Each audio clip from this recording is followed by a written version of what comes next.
আসসালামু আলাইকুম। নতুন আরেকটি ভিডিও নিয়ে আবারও আপনাদের মাঝে চলে এলাম। আশা করছি যে যেখানে যে অবস্থায় আছেন মহান আল্লাহ তাআলার অশেষ রহমতে সবাই ভালো আছেন। আমরাও আলহামদুলিল্লাহ আল্লাহ তাআলার অশেষ রহমতে ভালো আছি। আজকে ভিডিও দেওয়ার কোনো প্ল্যান ছিল না, কিন্তু দেখছি যে ইদানিংকালে আমার ভিডিও অনেক জমে যাচ্ছে, তো চিন্তা করলাম যে ছোট একটা ভিডিও আজকে আপনাদের সাথে শেয়ার করে ফেলি। আর আজকে সকালবেলা নাস্তায় তেমন কিছু তৈরি করব না, তো আজকে আমি নুডলস খেয়ে ফেলবো। আমি একটা আর কি নুডলস রান্না করে আমি নিজে আর কি খেয়ে নিব। আর এখানে যে ব্রেড এনেছিল, তো সেই ব্রেডগুলো আমি এখন গুছিয়ে জায়গা মতো রেখে দিচ্ছি।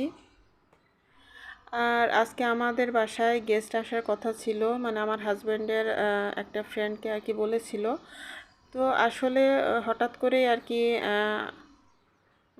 আমার হাজব্যান্ড বলল যে মানে 12:30টার দিকে বলল যে তার একটা ফ্রেন্ড আসবে, এসে আর কি দুপুরে খেতে বলেছে। তো আমি তখন তাড়াহুড়ো করে আর কি রান্না শুরু করেছি। তো এমনিতে মুরগির মাংস আর কি রান্না করার প্ল্যান ছিল, কিন্তু মানে ওই কথা শোনার পরে আমি মাছ বের করলাম। তো মুরগি আর মাছ এই দুটোই ভাবলাম যে করব। আর যেহেতু অনেক লেট করেই বলেছে, 12:30টা বেজে গিয়েছিলো, তো তখন তো বেশি কিছু আসলে করা সম্ভব না। তো বললো যে যা আছে এগুলোই আর কি খাবে, বেশি কিছু করা লাগবে না। তো সেভাবে আর কি দুপুরে ওইভাবে রান্নাবান্না করব। তো আপনারা দেখতে থাকুন আমার ভিডিওটা। আর এই তো আমি নুডলস রান্না করে নিয়েছি আমার নিজের জন্য। তো এই নুডলসটা হচ্ছে মামা নুডলস। তো আমি এক প্যাকেট মামা নুডলস আর কি বের করে নিয়েছি। তো এই তো আমি মামা নুডলস খুব সহজভাবে সিম্পলভাবে আর কি রান্না করে নিয়েছি। আর এই নুডলসটা আসলে আমি সবজি তেমন একটা দিই না, তবে কোকোলা নুডলসের মধ্যে আমি ভেজিটেবল দিয়ে রান্না করি। আর এই মামা নুডলসটা আমি শুধুমাত্র নুডলসের মশলা, তারপরে একটু টমেটো সস আর ঘি এগুলো দিয়ে আর কি রান্না করি। তো আজকে টমেটো সস নেই আর ঘি দিইনি, শুধু একটু তেল আর টমেটো কেটে দিয়ে তারপরে আমি রান্না করে নিয়েছি আমার নিজের জন্য। আর আমার বাচ্চারা অন্য কিছু আর কি খাবে, ব্রেড আছে, তো আমার বাচ্চারা ব্রেড খেয়ে নিবে। তো আমার কাছে আর কি ব্রেড খেতে ইচ্ছে করছিল না, তো আমি নুডলস রান্না করে আর কি খেয়ে নিলাম। আর আর এখানে এই যে অনেকগুলো সবজি এনেছিল আমাদের সবজি বাগান থেকে। তো এখানে বরবটি, শসা আর টমেটো। তো আমাদের বাগানে যে সবজি হচ্ছে, তো সেই সবজির আসলে এখন তেমন একটা দাম পাওয়া যাচ্ছে না। তো টমেটো আসলে এখন যেহেতু টমেটো সিজন, তো টমেটো একদমই দাম নেই, 10 টাকা কেজিও দিতে চাচ্ছে না মানে পাইকাররা। আসলে অনেক বেশি খারাপ লাগে, যখন আমরা কিনতে যাই তখন এত দাম দিয়ে কিনি, আর এখন বিক্রি করতে গিয়ে আমাদের সবজির কোনো দামই পাওয়া যাচ্ছে না। তা আসলে সবজি যেটা আর কি হলো রোপণ করা হয় বা সবজি উৎপাদন করা হয়, তো উৎপাদন করার সময় তো অনেক বেশি আর কি কস্ট পড়ে, অনেক খরচ পড়ে। তো সেই খরচটাও যদি উঠে না আসে আর কোনো লাভ যদি না হয়, তাহলে আসলে অনেক বেশি খারাপ লাগে। তো এখানে যে আমি সকালবেলা আমার মেয়েকে স্কুলে দিতে গিয়েছিলাম, তো আসার সময় আমি ঝালমুড়ি কিনে এনেছিলাম। তো সেই ঝালমুড়িটা এখন একটু খেয়ে নিচ্ছি। আর এই ঝালমুড়িটা আসলে খেতে অনেক মজার। তো আমি ঝালমুড়িটা খেয়ে নিচ্ছি, খুবই স্পাইসি ছিল। আর এখানে যে আমি তরমুজ কেটে নিয়েছি।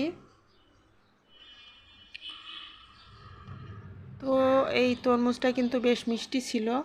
তো আমি এখন তরমুজ কেটে নিয়েছি, নিয়ে আমার হাজব্যান্ডকে দিয়ে দিব।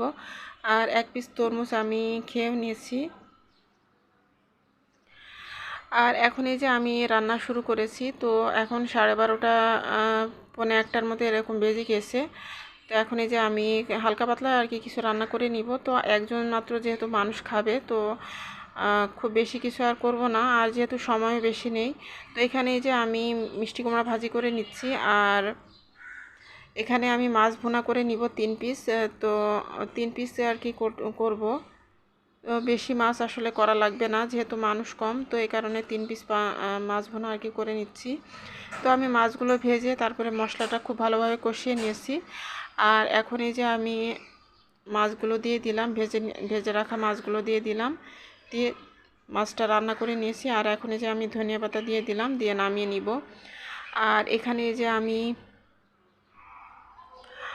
চিকেনটা বসাবো। তো চিকেনটা বসানোর জন্য আমি মশলা কষিয়ে নিচ্ছি ফার্স্টে। তো মশলা কষানো হয়ে গেছে, তারপরে আমি চিকেনটা দিয়ে দিয়েছি। দিয়ে তারপরে এখন এই যে আমি খুব ভালোভাবে আর কি কষিয়ে নিব। তো কষিয়ে নিয়ে তারপর ঝোলের পানিটা দিয়ে দিব।